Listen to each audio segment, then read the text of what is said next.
speak to the relationship between ancient Greece and Roman Empire, both in the chronological sense and in the influence sense. Throughout history, the greatest empires have all shared one thing in common: they conquered the world. But what happens when conquest turns into overreach, when expansion becomes unsustainable? Today, we're diving into the rise and fall of history's most powerful empires and the warning signs we're seeing today. Because history doesn't just repeat, it warns. The Roman Empire, arguably the most powerful civilization in the ancient world, was built on conquest. They care more about their status and standing among their peers than they do about money or even their own life. For centuries, the Roman legions were unmatched, expanding the empire from a small city-state in Italy to a superpower that dominated the Mediterranean and beyond.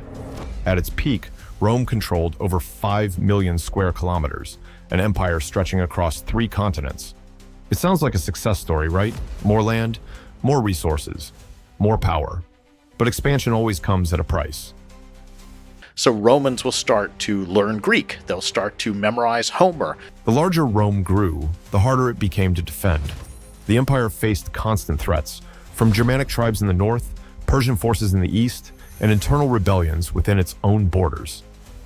Stretching their armies thin, Rome fell into the same trap as the Mongols and countless other empires: military overreach. The Romans, like the Mongols, thrived on military dominance. Their legions were incredibly disciplined, their road networks allowed rapid troop movement, and their engineering skills gave them superior fortifications. But Rome's problem wasn't winning wars, it was holding on to what they had won. So Rome kind of absorbs Greek civilization, and then the two get fused together.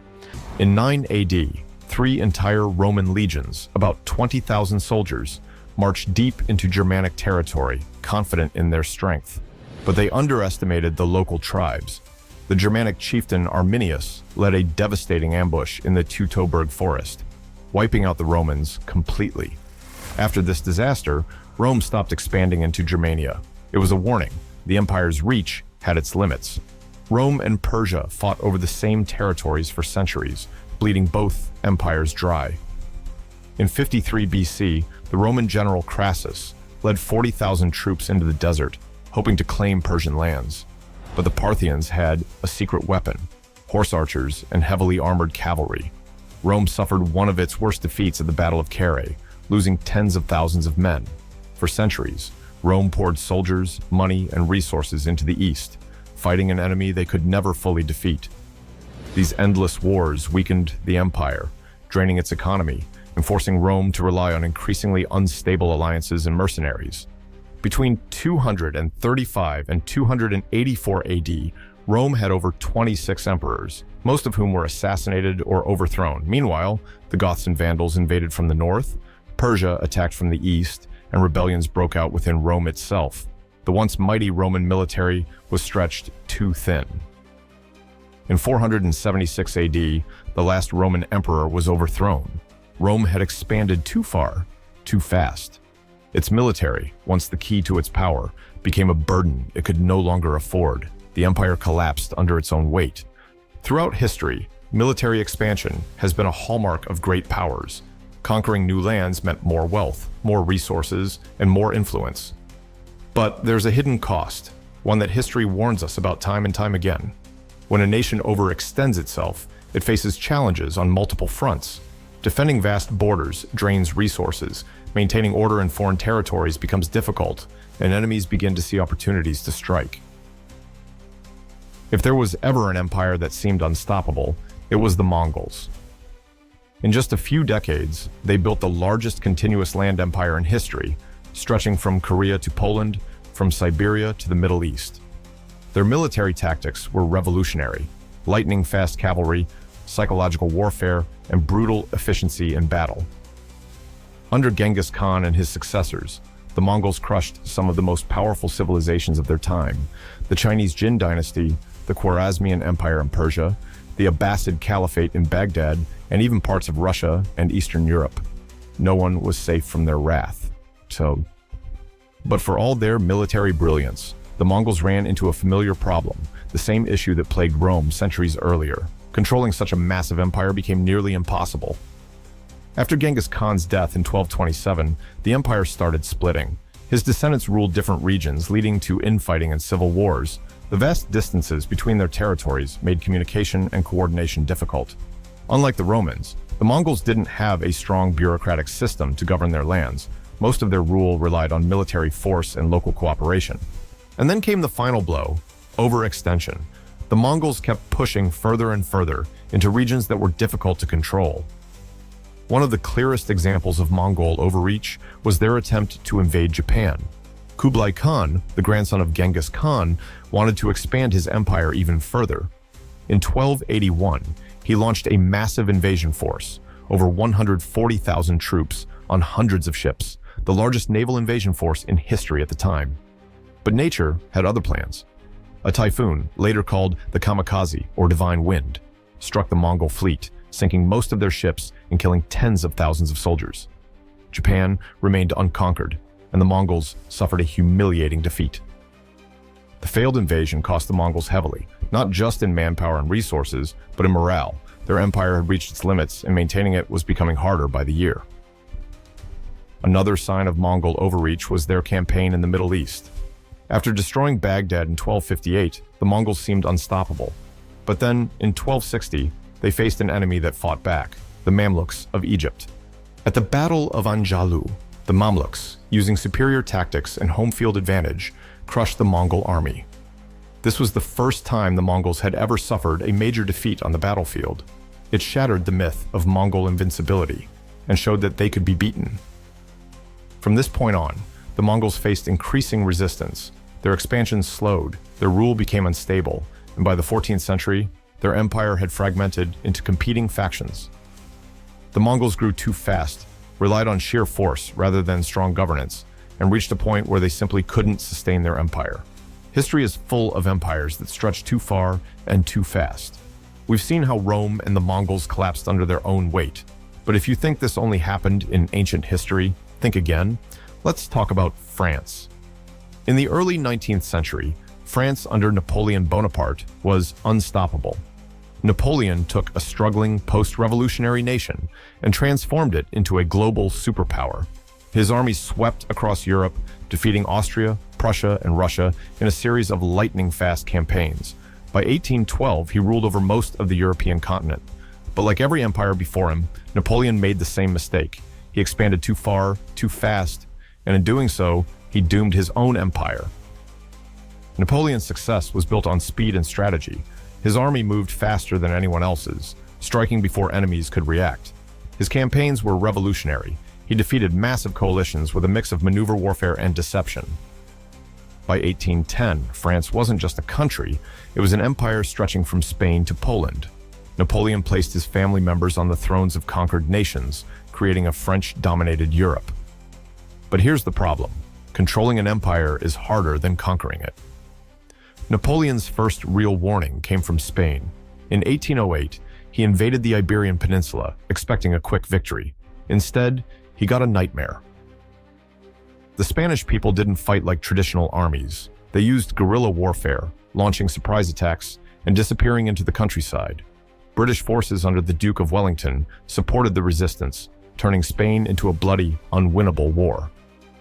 This war drained French resources and distracted Napoleon's attention, something his rivals took full advantage of.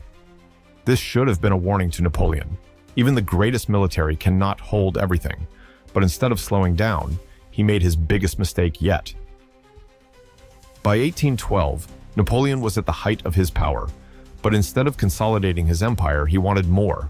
He believed that defeating Russia would end all resistance to French rule. So he gathered 600,000 soldiers, the largest army Europe had ever seen, and marched on Moscow. But here's the thing about Russia: it's massive, and it doesn't fight like a normal battlefield. The Russians didn't meet Napoleon head-on. Instead, they retreated, burned their own cities, and let the French chase them deeper into the frozen wilderness. By the time Napoleon reached Moscow, it was already abandoned and in flames. The Russians had left him nothing: no food, no supplies, nothing to conquer. Then came winter. Napoleon had no plan for winter warfare. His troops froze, starved, and were ambushed by Russian forces. The mighty Grande Armée, 600,000 strong, was reduced to barely 100,000 survivors. Napoleon's empire never recovered from this disaster. It was the beginning of the end. With his forces weakened, Napoleon now faced war on multiple fronts.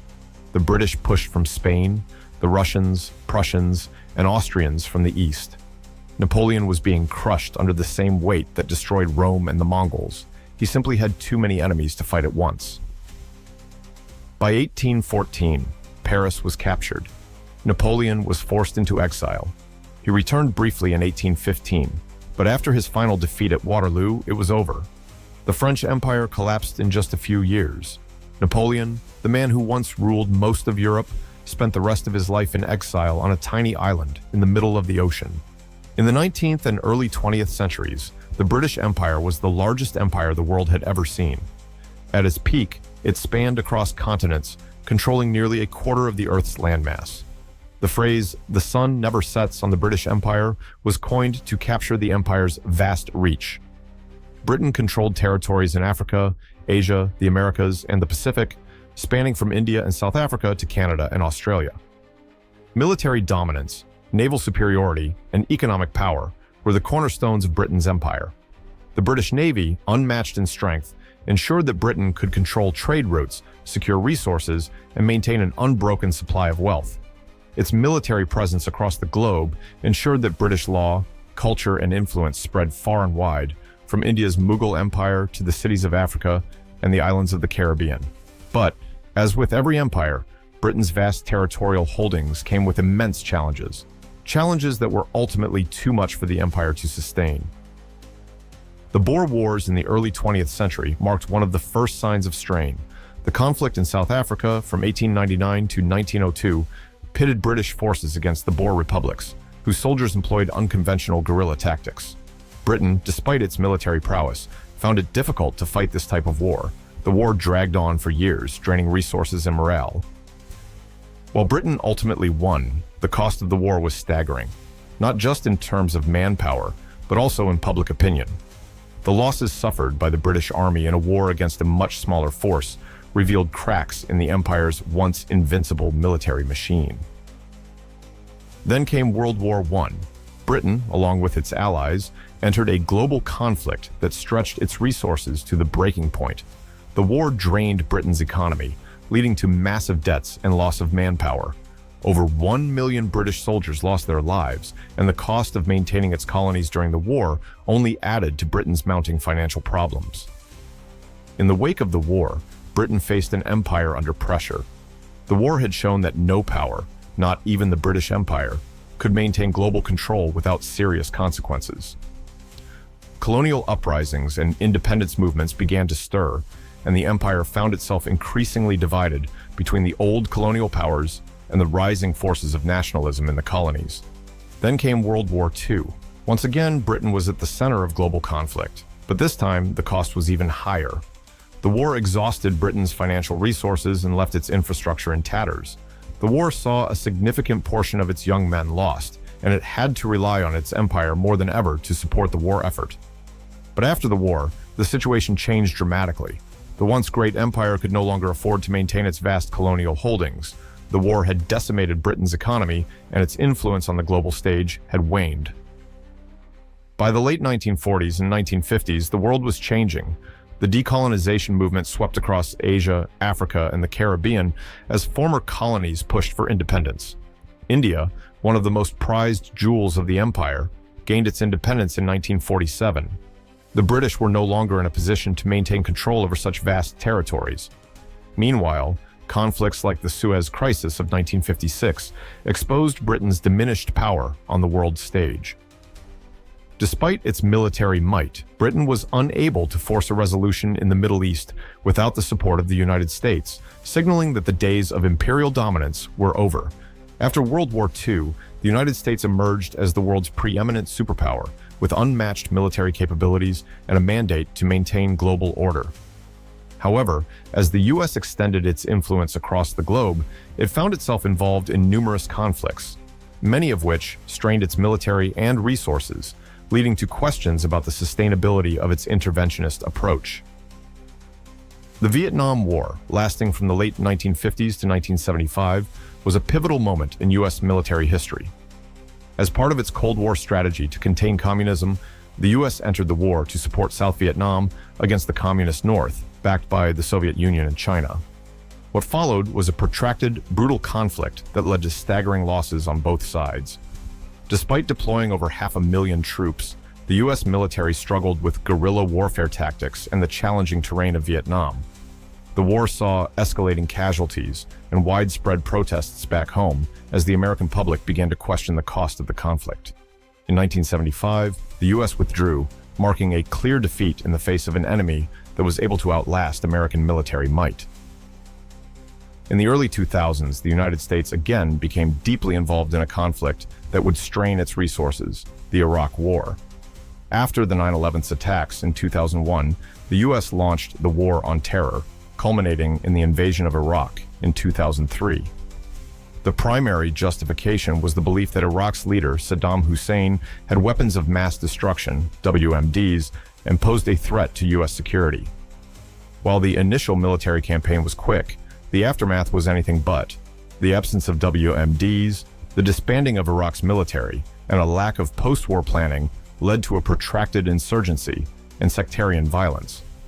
The U.S. military found itself bogged down in counterinsurgency operations, facing not only Iraqi insurgents, but also international jihadist groups like Al-Qaeda in Iraq, which would later become ISIS.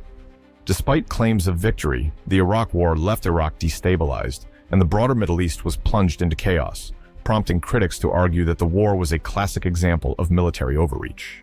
The U.S. military's involvement in Afghanistan, initially justified as a direct response to the September 11th attacks, became the longest-running conflict in U.S. history.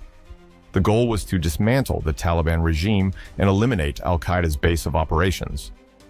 While the initial stages of the war succeeded in overthrowing the Taliban, the U.S. quickly found itself embroiled in a nation-building effort. Afghanistan's rugged geography, the resilience of the Taliban insurgents, and a fragmented local political landscape created an environment where victory seemed elusive. Despite billions in military and aid expenditures, the conflict dragged on for nearly 2 decades. The withdrawal in 2021 and the subsequent rapid takeover by the Taliban underscored the limits of U.S. military power in achieving lasting change. Afghanistan, like Vietnam, became a symbol of military overreach, where victory was hard to define and the costs far outweighed the benefits.